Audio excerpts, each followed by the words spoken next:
Yer laf ederseydim insan dilinde ya da angel dilinde, ama sevgim yoksaydı, bir öter bakırım yeki bir uğuldar kimvalım. Yer bende varsaydı prorokluk becerikliği, yer bilerseydim hepsi saklı işleri, hem yedendiyseydim bütün bilgiçliği, yer varsaydı büyük inanım bayırları da yerinden değiştireyim. Ama yoksaydı sevgim, o zaman ben bir şey değilim. Yer bütün varlığımı bağışlarsaydım ki doyurayım fukaraları, yer güydemi ateşe verirseydim ama sevgim yoksaydı, bana bundan hiçbir fayda olmaz. Sevgi çok dayanar, iyilik yapar. Sevgi kıskanmaz, övünmez, kabarmaz. Sevgi kötü kendini götürmez. Aramaz fayda kendisine. Tez öfkelenmez.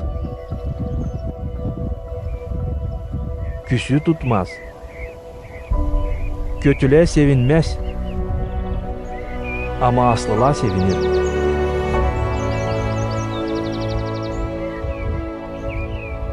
Sevgi hepsini yörter. Hepsine inanır. Hepsine umut eder. Hepsine dayanır. Sevgi hiç durgunmaz.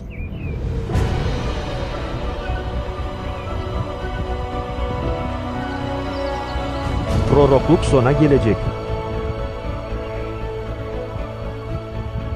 Diller susacak. Bilgiçlik kaybedecek.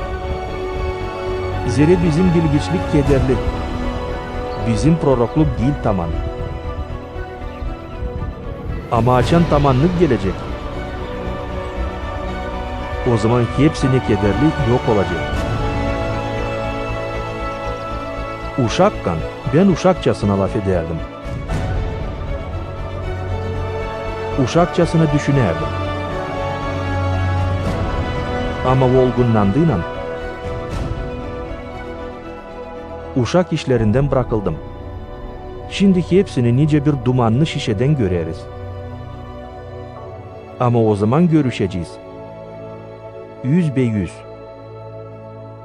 Şimdi benim bilgiçliğim kederli. Ama o zaman Allah'ı tanıyacağım böyle. Nice ben tanınmışım.